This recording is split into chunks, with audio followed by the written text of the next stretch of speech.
En realidad, en una primera etapa, estudiar medicina en realidad fue una decisión muy inducida por mi madre, hay que decirlo así. Este, y precisamente no alentando algunas cuestiones de parte de ella, ¿no?, que tenían que ver con lo que uno después iba a descubrir de la salud, sino más bien algunos ciertos privilegios o cosas que en la mente de mi madre nos daría supuestamente ser médico. Evidentemente hablaba de otras épocas también. Yo tenía familias de bioquímicos, químicos. Ah, de familia, ya venía de la familia. Claro, mi padre era ingeniero químico, mis hermanos en general, médico soy el único. Entonces como que vino por ese lado. No, debo decirlo, no fue una vocación muy profundamente mía. Así que así comencé el tema de estudiar medicina, pero en realidad lo que va definiendo mi pensamiento y mi modo de ver la salud no es lo que aprendí en la facultad, sino la militancia política, lo que luego me lleva a profundizar y a estudiar a la salud desde una perspectiva política, desde una perspectiva política entendida como la herramienta para transformar la realidad, transformar en este caso la salud en beneficio de las mayorías o de todos los ciudadanos. Por eso digo, desalentemos como que hubo una vocación inicial.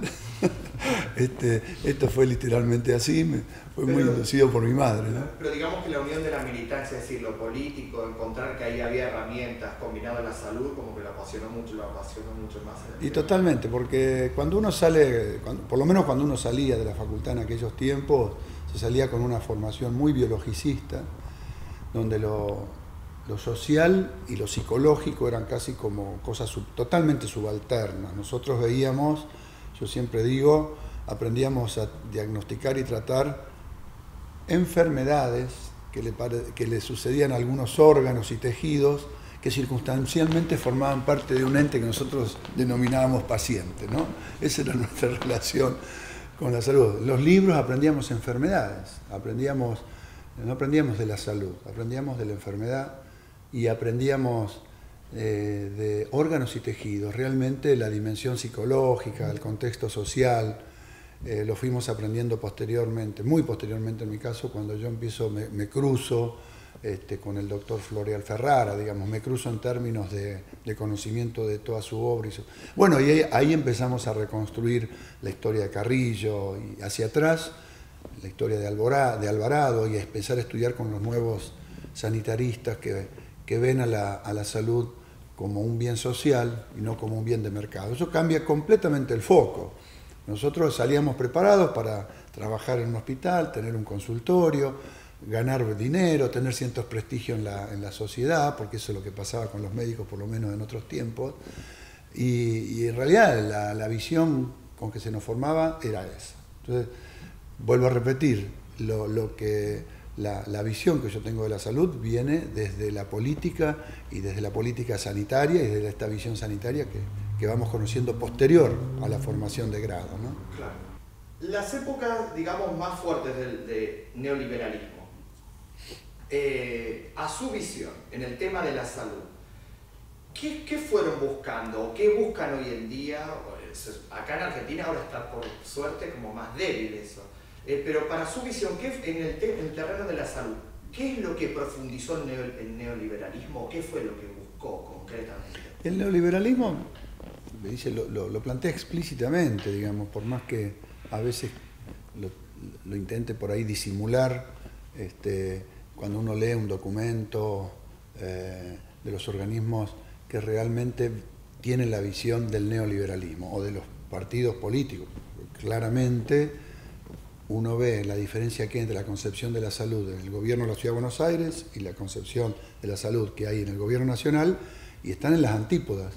Por más que haya que hacer mucho todavía desde la visión de los que compartimos el gobierno nacional, pero está claramente definida la diferencia. Nosotros en el gobierno nacional tenemos una concepción de la salud como derecho, y cuando uno ve la salud como derecho tiene que tener un Estado fuerte y presente.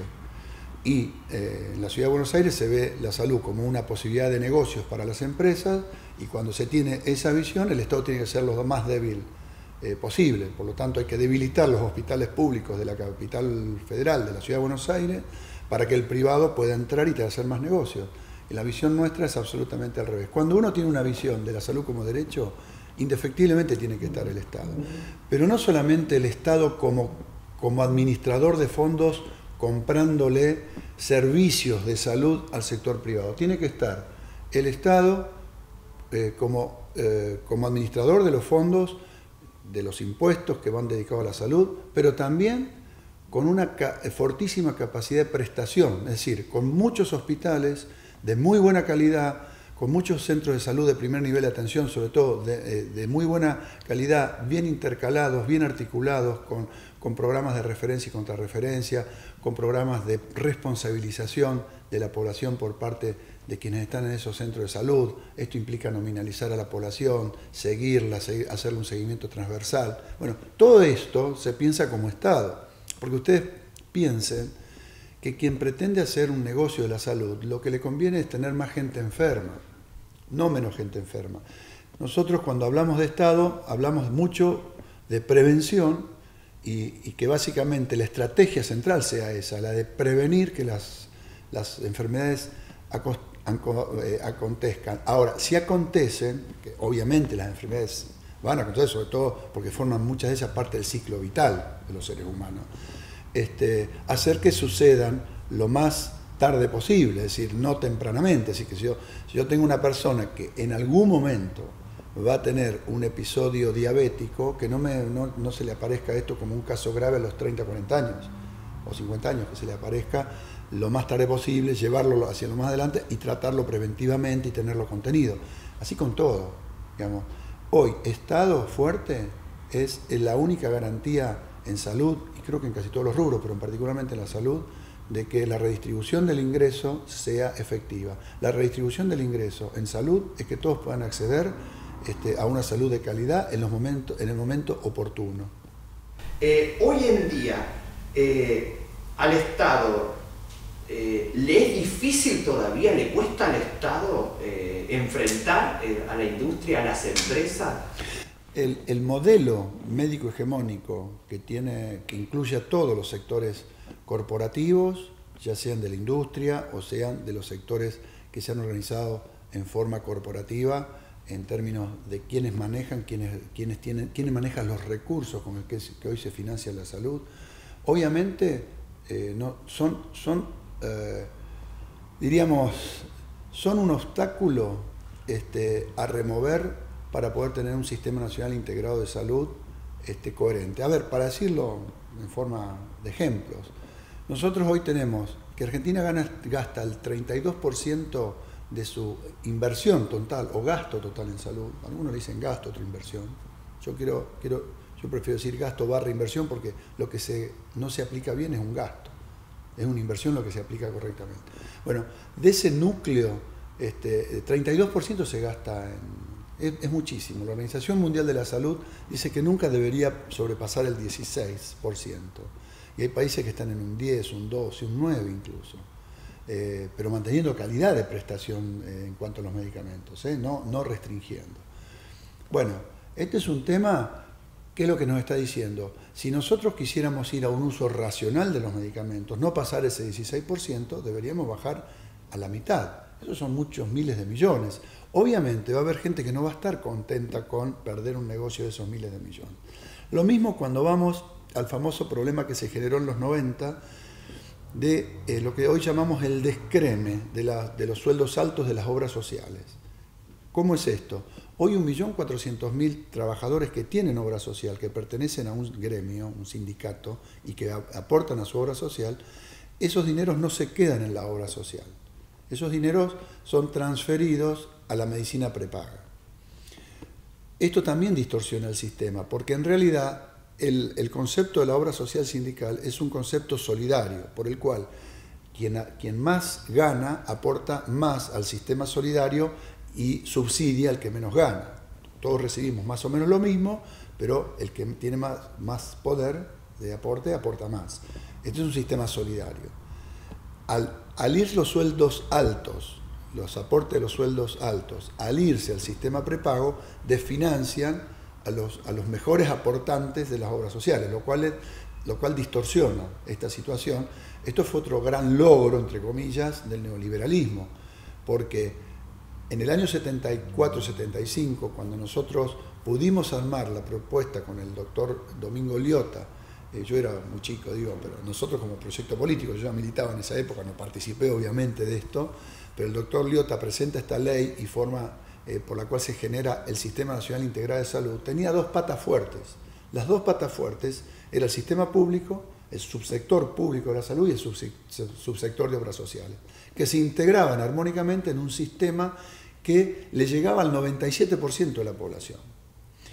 Hoy nosotros eso, para volverlo a hacer, tenemos que retomar esos dineros que van a parar las prepagas y dejar que el sector prepago se financie con aquellos que quieren tener prepago, pero que lo sacan de su bolsillo, que no se lo sacan a los trabajadores a los trabajadores sindicalizados y que aportan una obra social. Entonces, eso es otro obstáculo complicado de resolver, porque implica que mucha gente por ahí no quiera volverse del sistema de prepagos. ¿En qué estamos trabajando? En mejorar con todos los gremios, las obras sociales gremiales de los sindicatos nacionales, junto con la superintendencia y con los mismos interesados en un núcleo de trabajo, estamos trabajando en ver cómo podemos empezar a generar una oferta desde el sector público y de las obras sociales sindicales que sea tan atractiva que la gente de altos ingresos que aportan a las obras, a las prepagas, quieran volver, porque legalmente no se los puede obligar, seguramente aparecería un montón de cautelares. Entonces lo más prudente es generar una alianza fuerte en el sector público con el sector de las obras sociales, en el que también están entrando las obras sociales provinciales, de las 8 provincias que las tienen, y armar un esquema de oferta de servicios de salud, de buenas clínicas, de buena hotelería, de muy buena calidad profesional, para tentar a estos sectores que hoy están aportando las prepagas. Porque además el tema de las prepagas distorsiona en el sistema. Porque, fíjese, en la mitad de los municipios de la provincia de Buenos Aires hoy no hay otro prestador que el público. Las clínicas y sanatorios cerraron porque no pueden mantener los altos costos de la alta complejidad. Entonces se van hacia las grandes ciudades. Irse implica que el único que queda prestando es el Estado, a través de su hospital municipal generalmente, a veces un hospital provincial. Entonces, esto es lo que nos da, por un lado una debilidad y por otro lado una fortaleza de poder rearmar un sistema, empezando por aquellos lugares que hoy el único prestador es el Estado. Los centros de primer nivel de atención y el hospital son del Estado. Entonces, nosotros hemos lanzado en estos días, estamos lanzando un sistema de recupero de todas las atenciones que el Estado le hace al subsector de obras sociales e incluso al subsector de las prepagas y que no eran recuperadas. Yo le digo, la mitad de los partos del país lo hace el Estado de gente que tiene obra social o prepaga. Toda la accidentología del país lo atiende el Estado de gente que tiene obra social y prepaga.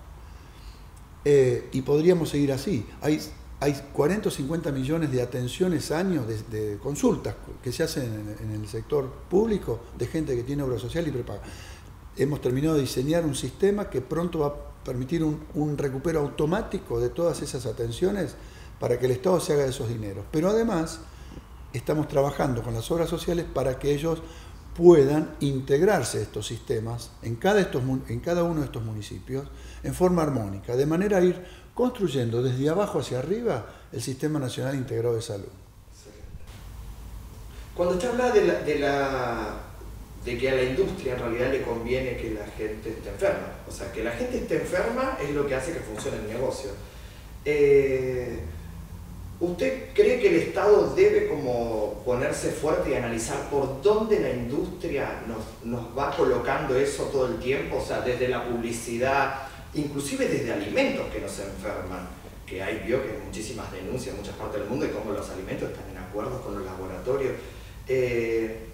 ¿Usted cree que, la pregunta sería directamente, si a las personas se las educara en salud, ¿Cree que eso sería una manera también de hacerle frente a la industria a que la salud no esté por acá?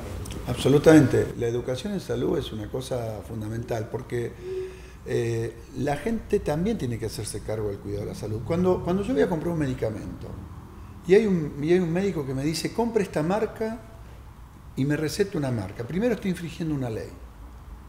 Una ley que dice que tiene que prescribir con el nombre genérico, aunque luego se pueda poner el nombre, pero tiene que estar más grande el nombre genérico. Cuando yo le digo a la gente y la educo diciéndole, mire, no pague de más, porque estos medicamentos están todos aprobados por el mismo organismo, todos tienen las mismas pruebas de dilución, presentan las mismas monografías, las pruebas de absorción, las pruebas de estabilidad, con lo cual, tómelo seguro. Evito que una persona gaste 4, 5, 6 veces más de gasto de su bolsillo o de la obra social pagando algo que es inútil que lo pague más caro. Y esto es mucha educación hacia los profesionales de la salud, primero para que cumplan con las normas y no transmitan equivocadamente un concepto, diciendo que el medicamento de marca es mejor que el medicamento genérico. Porque además, debo decirle, todos los medicamentos en la Argentina, la enorme mayoría son genéricos. Los medicamentos son originales o genéricos. Que tengan una marca no implican que no sean genéricos. Son genéricos copia de otro medicamento que perdió su patente casi siempre y que se produce en el país. Entonces, esto es educar a la gente. Los profesionales tienen que cumplir con las normas, por empezar, cumplir con la ley de genéricos. Estamos en estos días saliendo a ver los profesionales que prescriban mal y los farmacéuticos que no anoten en los libros como corresponde, como dice la ley, cuando se prescribió mal, porque lo que no podemos hacer es ajustar en el paciente que fue ciudadano, que fue a buscar su receta y decirle no se la doy. Hay que dársela, pero vamos a salir a aplicar multas a quienes no cumplan con la prescripción como corresponde y con la dispensación como corresponde. Nos gustaría que fuera por conciencia, no por multa, pero cuando vemos que las cosas uno las dice y no se cumplen, tenemos que salir con el poder de punición del Estado. Tema publicidad.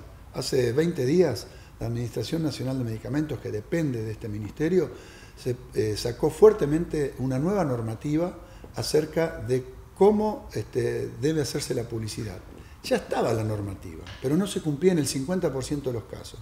Bueno, ahora desarrollamos un software que nos permite analizar toda la publicidad dentro de las 48 horas y si no está de acuerdo a la norma, tiene que bajarse y se multa.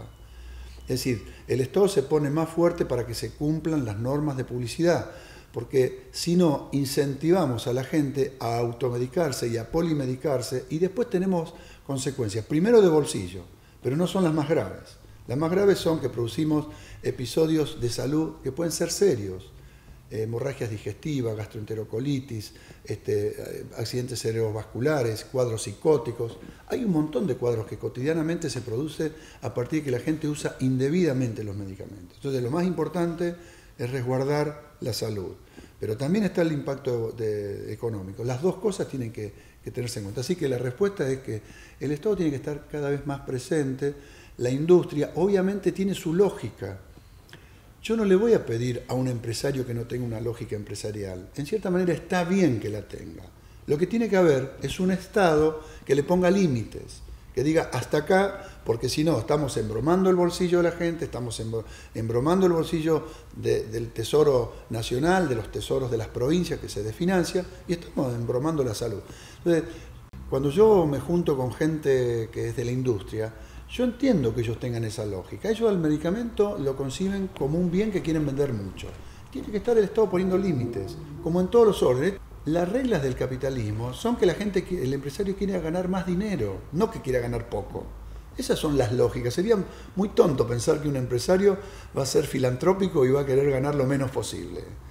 Se fundiría, se lo compraría el que está ganando la diferencia. Es un Estado fuerte que le ponga coto a esa cosa insaciable del capitalismo y que diga, no, hasta acá llegamos y el Estado interviene para que no se produzcan esas distorsiones. ¿No beneficiaría al Estado, le quitaría un poco de peso, digamos, empezar con los niños educándolos en salud?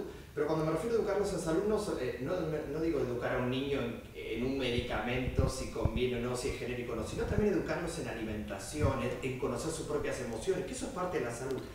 Ahí no debería el Estado meterse un poco y empezar a rever los programas para ver cómo se puede educar a los niños? No, mira, la verdad es que estamos haciendo mucho. Hay muchísimas acciones y programas en nuestros programas de vida saludable, los programas de municipios saludables, los programas del PROSANE, que tratan sobre estas cosas, el programa de sanidad escolar, en todo el país, que cada vez lo estamos ampliando más.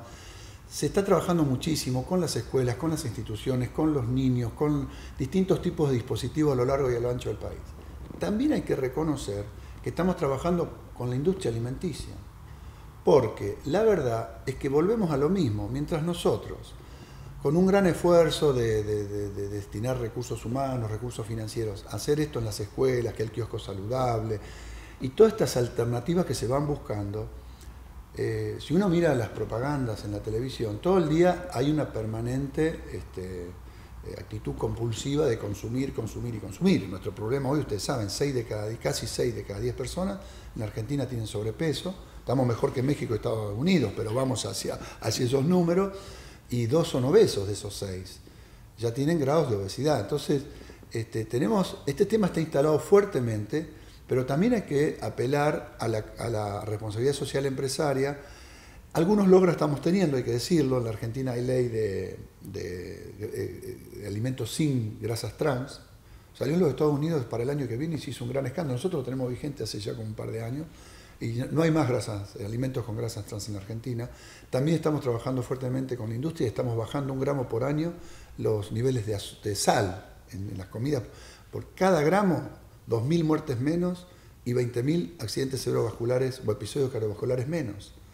Si bajamos 3 gramos, como tenemos previsto en los próximos 3 años, son 60.000 episodios y 6.000 muertes que se ahorran con esta medida y ya están 9.000 panaderos en el país y todas las grandes cadenas de supermercados han tomado este desafío y lo están haciendo. Así que digo, logros también hay.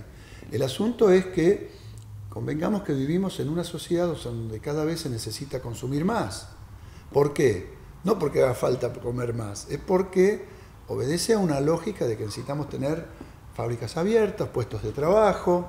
Y bueno, hay una contradicción con la que tenemos que ir jugando y manejando. ¿Cómo no hacernos daño, ¿no es cierto? Y a su vez mantener la economía funcionando. Es una contradicción del mundo.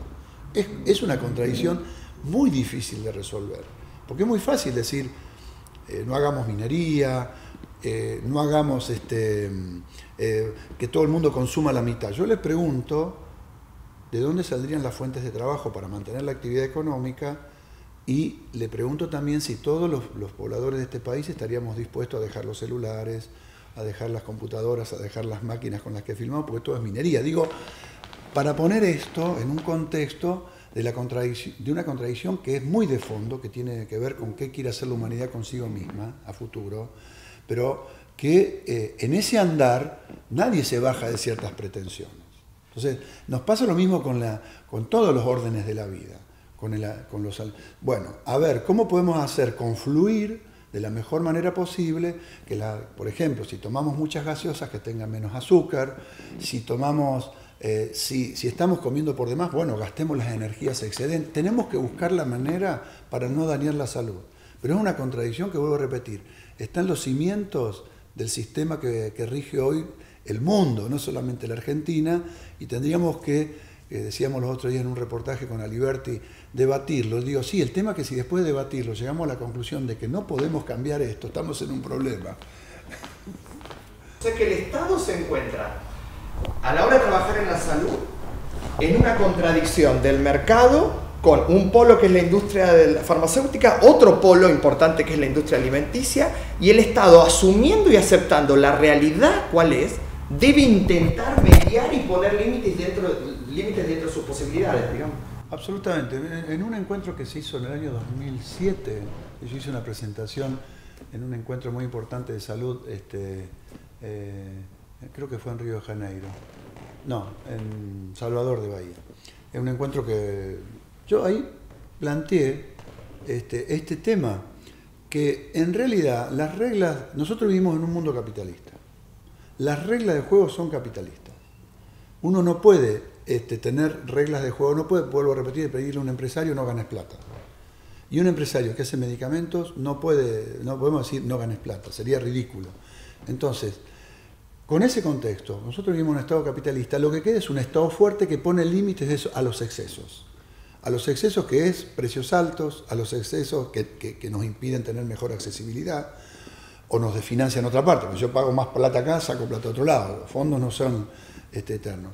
Poner excesos en cuanto a la visión que tenemos de la salud, que nosotros la imaginamos y la concebimos como un derecho básico e inalienable, pero no para que todo el mundo pueda hacerse 18 tomografías por año, porque no sirve. No para que todo el mundo pueda hacerse 20 ecografías que no hacen falta. Para hacer un uso racional de todos los recursos que tenemos, para poder usarlos adecuadamente en el momento oportuno, y eso se organiza solamente desde el Estado, no lo organiza el mercado. El mercado va a tratar de vender mucho, el Estado va a tratar de que se use racionalmente.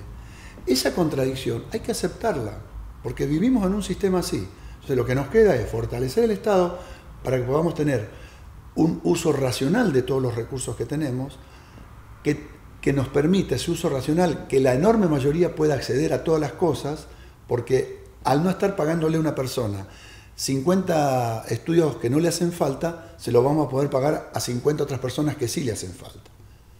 Esta es la ecuación, esta es la contradicción, hay que asumirla sin rasgarse las vestiduras. Hay que asumirla pensando que esta es la realidad y que nuestro rol es desde el Estado, poner los límites a la lógica del mercado. Pero el mercado va a seguir existiendo porque vivimos en países en el mundo que han aceptado. Y fíjense que países que en su momento se salieron de esa lógica, regresaron a la lógica del mercado. La pregunta es, ¿existirá un modelo mucho mejor, más equilibrado, más armónico para toda la humanidad? Hoy no lo conocemos. A mi modo de ver, no lo podemos encontrar. Cuando se intentaron otros modelos en el mundo, fracasaron. Habrá muchas ponencias, muchas ideas de por qué fracasaron. Nosotros lo que decimos, los que tenemos ideología que viene del peronismo, que Perón de esto se dio cuenta hace muchos años atrás y dijo que el Estado esté fuerte y regule todo esto. Porque si no, la voracidad del mercado va a terminar destruyendo, no solamente destruyendo al mundo, lo va a terminar destruyendo en el marco de un mundo absolutamente inequitativo, desigual. Entonces nosotros ponemos Estado para incluir, Estado para que todos puedan acceder.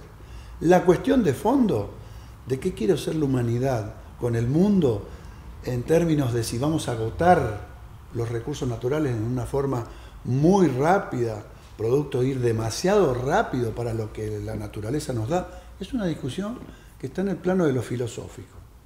Hoy parece que nadie está dispuesto a ceder en sus aspiraciones personales y colectivas en pos de cuidar la naturaleza. Parece, porque yo escucho discursos de todo tipo, pero siempre salimos con cuestiones que tienen que ver. Lo primero son los norteamericanos, que se consumen el 3% de la población, el 25% de la energía, haciendo una dilapidación extraordinaria, y que consumen por lo que podrían consumir 2.000 millones de personas en el mundo, que hoy les falta lo que a ellos les sobra. Bueno, ahora por algo no firman los convenios de Kioto, por algo no. Entonces, bueno, hay que avanzar, hacer todo lo que se pueda poniendo mucho control del Estado para ir haciéndole el menos daño posible a la salud de la gente, a la salud de la naturaleza, y mientras tanto construir realidades posibles y que sean aceptadas por la mayoría de la sociedad. A veces se escuchan muchas críticas con respecto a la Organización Mundial de la Salud, a la FDA, de que, como usted recién decía, Estados Unidos está muy metido ahí, la industria controla mucho eso. Esto es un poco ingenuo quizás lo que le voy a decir, pero es quizás un pensamiento mío, me encantaría escuchar su reflexión sobre eso. Yo pienso que Argentina le jugó muy a favor al Estado empezar a decir, bueno, no vamos a hacer tanto caso a lo que están diciendo allá ellos. La Organización Mundial de la Salud termina siendo un brazo de todos estos fondos buitres, porque es una realidad que, como usted dijo recién, hay que aceptar la realidad para poder modificarla. En algún punto un Estado tiene que hacerle frente también a estos organismos que imponen lo que se debe hacer y que terminan defendiendo a estas empresas. Mira, las cosas en el tiempo van cambiando. La Organización Panamericana de la Salud, que es con la cual yo hago una diferencia, porque en estos momentos es mucho más permeable a las necesidades del conjunto de los países porque hacen escuchar más sus voces.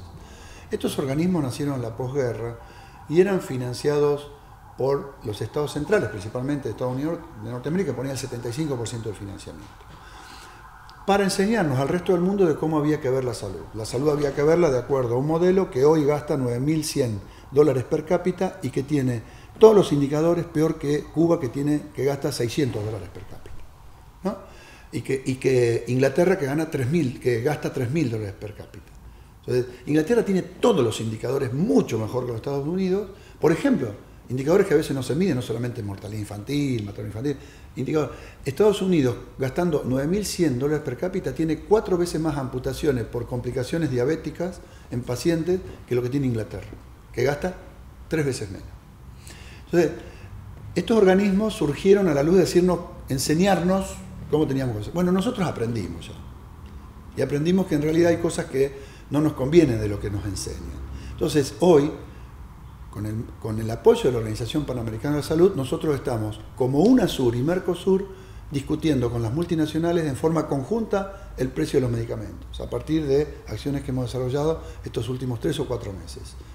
Se ha firmado en Montevideo un acta muy dura en donde se habla del abuso, incluso de la extorsión, de las biotecnológicas. Son estos grandes laboratorios que están manejados por fondos globales de inversión, muchos de ellos son fondos buitre, y que tiene esa misma lógica extractiva de una extracción terminal, de sacarte todo lo que puedan, ¿no? Que tienen los fondos buitre. Bueno, eso lo estamos haciendo con el apoyo de la Organización Panamericana. Ahora, ¿por qué? Porque hoy estamos financiando de los países muy fuertemente a la Organización Panamericana de la Salud, porque encontramos un montón de técnicos que hoy pertenecen a los países, que no son técnicos puestos desde los propios organismos. Y bueno, y ahí, como decía un sanitarista cubano, que nosotros le preguntábamos por qué Cuba no se había ido cuando se fue de la organización, le expulsaron de la Organización de Estados Americanos, sin embargo permaneció en la OPS. Pues decía, son todos campos de lucha, no hay que abandonar los campos de lucha. Nosotros hemos ido a la Organización Mundial de la Salud, 68 asambleas, a decir un montón de cosas, como por ejemplo, que en lugar de estar diciendo solamente cómo vamos a resolver el problema tremendo de los migrantes que andan por el mundo huyendo de las guerras que generan los propios países, que muchas veces financian estos organismos. Y fuimos a decir nuestra realidad, que la primera cosa que tenía que hacer la Organización Mundial de la Salud es decir que no hay que hacer la guerra, no hay que matar gente, no hay que buscar los despojos que deja este drama. Y hay que decirlo, aunque sea utópico, hay que decirlo, porque además moralmente hay que decirlo. Somos médicos, vemos la salud de la prevención, no podemos decir vamos a buscar los muertos, los heridos, cuando tenemos que evitar que los maten, que los hieran. O sea, es un tema elemental. Lo hemos ido a decir, hay que repetir, pero ya, como no lo decimos solo 1 o 2 países, hoy lo dice la UNASUR. Cuando 136 países votan contra los fondos buitres, ya no es Argentina que fue agredida brutalmente por esto, son 136 países que lo dicen.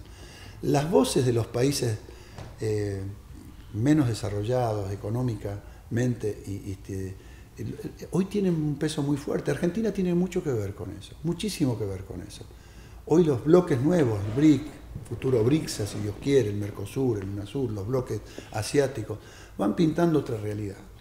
Y bueno, eso es, volvemos a lo mismo que decíamos antes. En este contexto mundial, uno tiene que ir buscando las herramientas para ir corrigiendo estos vicios que genera un sistema que de por sí es cada vez más concentrador, cada vez la riqueza se concentra más en menos manos. Ustedes verán hoy que el 1% de la población mundial maneja el 10% de la riqueza, y menos del 10% tiene el 60% de la riqueza del mundo. Si eso es así, es porque hay muchos que están quedando afuera. Esto se pelea de esta manera, no hay otra, participando. Yo creo que no hay que irse de ningún foro, hay que estar en todos los foros, fortaleciendo los que consideramos más estratégicos, pero no abandonando ningún foro. Y la verdad que debo decirle, la Organización Panamericana nos está dando un fuerte apoyo en este tema de los medicamentos de alto costo, en la problemática de los recursos humanos, que se ha hecho una reunión hace muy poquito hemisférica en la Argentina, una posición muy fuerte, por ejemplo, de cómo vamos a hacer con este robo de cerebros que hacen los países más desarrollados, sobre los profesionales y científicos de nuestros países que con gran esfuerzo forman un científico, un profesional y se lo llevan. Bueno, este tema es un tema ético y está planteado. Son todos campos de lucha y hay que continuar haciendo eso. Dos cositas de lo que usted habló. ¿Usted cree que, usted recién nombraba a Cuba, en algún punto a la industria hay ciertas medicinas complementarias o alternativas o otros carriles menos agresivos para tratar un diagnóstico que favorecen más la prevención, la educación, a veces son más lentos, pero inclusive son más económicos? ¿Usted cree que la industria también impide que las medicinas sean más holísticas, que empiecen a integrarse más los polos del mundo, Ayurveda, medicina tradicional china? ¿Vio cómo está pasando un poco en Cuba, un poquito de un paso Canadá también está dando? ¿Cree que Argentina está lejos de eso? No, mira, hay de todo, hay de todo, porque vos tenés hoy que un montón de conocimiento ancestral de los pueblos originarios de medicina, plantas medicinales de todo tipo, hoy viene la industria, mucho lo hacen los alemanes. Vienen y se llevan eso. Por supuesto que ahí no hablan de propiedad intelectual, no hablan de nada, que son de los pueblos originarios, esos conocimientos ancestrales. Se los llevan, aíslan la molécula activa, hacen una crema, o a veces directamente macerando las plantas, haciendo un proceso industrial, y después te lo venden carísimo. Entonces la verdad es que hay de todo, digamos, hay industria, la industria le saca jugo a todo lo que le pueda sacar el jugo. Cuando nosotros éramos adolescentes, nombrar al Che Guevara era casi que nos secuestraran y nos mataran. Hoy andan todos los chicos en Norteamérica, los jóvenes en la universidad con la remera del Che Guevara. El capitalismo, todo lo que pueda hacer plata, lo hace plata. Pues vuelvo a decir, es la lógica. La lógica es ganar dinero a como dé lugar, dirían los mexicanos. Entonces, nosotros creemos, digamos, que es cierto que la industria a veces frena determinadas cosas, pero si le puede sacar el jugo también le saca. Lo que nosotros tenemos que tener es la viveza, por eso hemos desarrollado la propuesta de la Agencia Nacional de Laboratorios Públicos para poder potenciar todas nuestras capacidades de nuestros laboratorios y que de última, por ejemplo, todo ese acervo que tienen los pueblos originarios puedan en una provincia X, a través de un laboratorio del Estado, producir medicamentos usando ese acervo, pero que también le beneficia a la propiedad intelectual de quienes los tuvieron, porque la verdad que a ellos no les vuelve nada. Es más, a veces le venden la crema muy cara. Entonces, vuelvo a insistir, el Estado tiene que estar presente en todo para que estas cosas puedan cristalizarse. Si no, todos estos conocimientos van a quedar solamente vedados a grupos muy chiquititos. Y respecto a las medicinas alternativas, por supuesto que hay que avanzar en la integración. Nosotros tenemos mucho conocimiento de todo lo que es, miren, nosotros hemos estado en China viendo lo que es esa medicina china, un tipo abierto de punta a punta y está ¿cómo es? Sin anestesia, sí, con acupuntura. Digamos, son datos concretos. De todas maneras, hay gente que está trabajando en eso. Hay un montón de medicinas alternativas que no es la medicina tradicional. ¿Argentina está trabajando en eso? O sea, para que una persona le sea más... Porque una persona quiere hacer acupuntura y diga es privado. Hay mucha gente haciendo medicinas alternativas, ayurveda, ortomolecular. Como todo, también hay gente que lo hace bien y gente que, como los médicos también tradicionales, ¿no? Que hacen las cosas mal.